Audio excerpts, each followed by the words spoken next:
Muy buenas y bienvenidos a todos y todas a este nuevo vídeo en el que os voy a desvelar todos los misterios y secretos de la Orden de los Istari, llamada en el idioma Quenya como Eren Istarion, un grupo de Maiar que fueron enviados a la Tierra Media por los Valar durante la Tercera Edad del Sol con la misión de apoyar a los pueblos libres en su lucha contra el Señor Oscuro Sauron. Varios Istari fueron enviados a lo largo y ancho de la Tierra Media, pero a lo largo de la historia solo han trascendido un grupo de 5 integrantes por ser los más importantes y poderosos, ya que participaron en los acontecimientos de la Tercera Edad y su origen se recoge en un texto de Tolkien llamado El ensayo de los Istari, que data de 1954, siendo uno de los textos que menos modificaciones ha tenido a lo largo de la historia, al contrario que con otros personajes. En los cuentos inconclusos se nos narra que los Valar, los seres más poderosos, celebraron un gran concilio, convocando a Manwë, gobernante de Arda, para enviar sus propios emisarios para combatir el mal de Sauron, y fueron elegidos para tal misión seres que eran semejantes al espíritu del Señor Oscuro. En el Silmarillion se nos cuenta que los Istari tenían prohibido manifestar abiertamente su poder para evitar la tentación y no caer en el mal, tal y como le ocurrió a Sauron, por lo que se les confinó en unas formas humildes de ancianos a todos ellos. Olorin, en la Tierra Media, adoptaría el aspecto de un anciano de larga barba, ataviado con una capa gris y un sombrero puntiagudo de color azul, y portaba un gran cayado. Recibió muchos nombres a lo largo de su vida: Tarkun para los enanos, Inkanu en el sur, Mithrandir entre los elfos, y nosotros le conoceríamos por el nombre de Gandalf el Gris. Aywendil era otro mago amante de todos los animales y plantas, especialmente los pájaros, a los que cuidaba y utilizaba como mensajeros, y en la Tierra Media residiría en Rosgobel, cerca del Bosque Negro, y nosotros le conoceríamos como Radagast el Pardo. Urumo fue elegido directamente por Aule y destacaba por su inteligencia y astucia, aunque escondía una personalidad codiciosa y sedienta de poder. Sería elegido el líder de los Istari y adoptaría el nombre de Saruman el Blanco, aunque sería uno de los mayores antagonistas de la Tercera Edad, ya que se aliaría con Sauron y ambicionó el Anillo Único. Finalmente, y esto es de lo más interesante del vídeo, serían escogidos para cerrar el grupo Alatar y Payando, los magos azules cuyos nombres originales eran Morinetar y Romestamo. Ambos se adentrarían al este de la Tierra Media, más allá del mar de Rhûn, y nunca más se volvió a saber de ellos, ni se sabe el papel que desempeñaron en la Guerra del Anillo. Tampoco se sabe si regresaron a Valinor a finales de la guerra, como se hizo Gandalf, que, según las palabras de Tolkien, fue el único de los 5 que cumplió con su misión. Por tanto, se ha especulado durante mucho tiempo sobre el destino de los magos azules, pero probablemente fallaron en esta misión y no sabemos si cayeron bajo el poder del propio Sauron en las regiones orientales, ya que al Señor Oscuro se le rendía tributo en estas tierras, pero también se cuenta que fueron al este junto con Saruman y que ellos no regresaron con él de su viaje. Por lo que, evidentemente, vamos a decir que hay cierta sospecha sobre que Saruman les pudo haber hecho algo, pero bueno, eso es algo que nunca lo sabremos.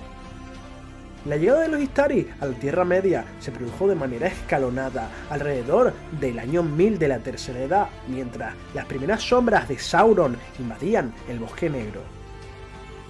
El primero en llegar fue Saruman, que sería vestido de blanco por los elfos, al darse cuenta que era el principal de la Orden, por lo que pasaría más adelante a ejercer como líder del Concilio Blanco en la posterior lucha contra el Nigromante. Tras los magos azules llegaría Radagast y por último Gandalf, que tenía el espíritu más noble y sabio de los 5, algo que detectó Círdan de los Puertos Grises, y por esta razón le entregó el tercer anillo de los elfos a Gandalf, llamado Narya, el Anillo de Fuego, algo que le daría celos a Saruman, comenzando su odio hacia Gandalf. De este anillo de poder, al igual que de los otros anillos, como sabéis, o quizás no sabéis, hablé en uno de los vídeos más populares que tengo en mi canal, que es sobre Sauron y la creación de la Forja de los Anillos de Poder, y os recomiendo que lo visualicéis. Os voy a dejar el link en la descripción. los magos llegarían a la Tierra Media en un periodo conocido como la Paz Vigilante, algo que vimos reflejado en el Concilio Blanco que vimos en las películas de El Hobbit, y solo a Círdan, a Elrond y a Galadriel se les reveló quiénes eran realmente los Istari, además de la misión que tenían. A los elfos se les dijo que los magos eran mensajeros del oeste enviados para luchar contra Sauron. Algunos pensaron que eran simplemente ancianos por los que no pasaba el tiempo, ya que envejecían muy lentamente, y durante los siguientes 1000 años los Istari viajaron por toda la Tierra Media, explorando cada rincón como nómadas errantes, observando a los pueblos libres y explorando los corazones de aquellos que se oponían al Señor Oscuro. Pero pronto Sauron atacaría, extendiendo su oscuridad en el Bosque Verde, corrompiéndolo y restaurando su fortaleza de Dol Guldur, instalándose secretamente bajo el seudónimo de El Nigromante. Si bien los magos no sabían que este siniestro enemigo era Sauron, estaría acompañado por los 9 espectros del anillo. Pero solo uno sospechó que Sauron podía haber regresado, y en el año 2063 de la Tercera Edad, Gandalf se entraría en la fortaleza a investigar el poder maligno que en ella operaba, y Sauron sería expulsado de allí, aunque sería una retirada fingida, y en este tiempo Bilbo Bolsón encontraría el anillo único en la caverna de Gollum, al tiempo que se libraría poco después la batalla de los 5 ejércitos, en la que las fuerzas de los pueblos libres prevalecieron. Que por cierto, tarde o temprano tendré que hacer también un vídeo sobre esta batalla de los 5 ejércitos, porque me parece bastante interesante, y en las películas del Hobbit se explora, pero no lo vemos detalladamente porque hay muchos detalles del libro que no se cuentan o que se cuentan posteriormente en otros textos, como son, por ejemplo, los cuentos inconclusos. Continuando con el vídeo, Sauron se retiró al este y los Nazgûl aguardaron sus órdenes en Minas Morgul, produciéndose una segunda paz vigilante hasta finales de la Tercera Edad.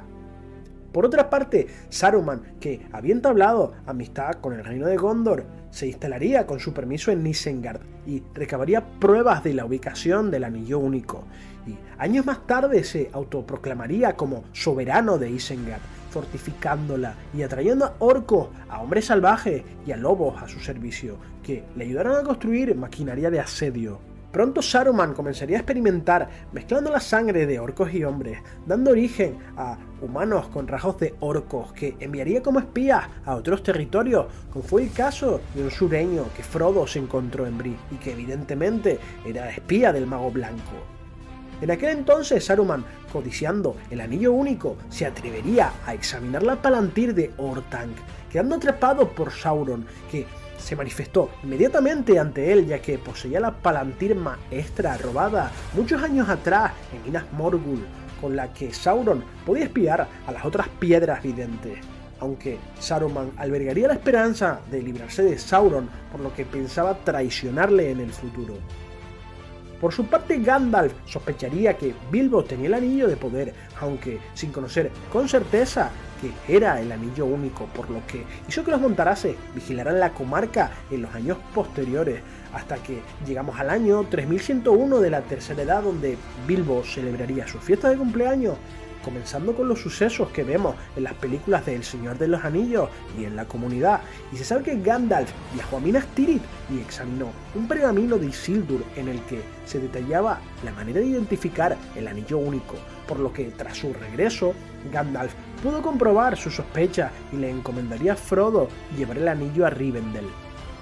La Guerra del Anillo entraría en su clímax y tras volver de Minas Tirith, Gandalf se encontraría con Radagast, que le comunicó que Saruman, líder del concilio, quería verlo con urgencia. Y fue así como Gandalf viajaría al sur, a Isengard, y según la película, ambos tendrían un breve enfrentamiento y Gandalf sería encerrado allí hasta que pudo escaparse gracias a que Radagast, que pese a dejarse engañar por Saruman, envió a Weihir, señor de las águilas, a llevarle noticias sobre la invasión de los Nazgûl a la comarca a Isengard, algo que le había dicho Gandalf anteriormente en su encuentro, y evidentemente aprovechó para huir de allí, acabando, por cierto, en el reino de Rohan y tomando prestado al rey Theoden el caballo Sombra Gris, con el que llegó rápidamente al norte para ir tras la pista de Frodo y el anillo.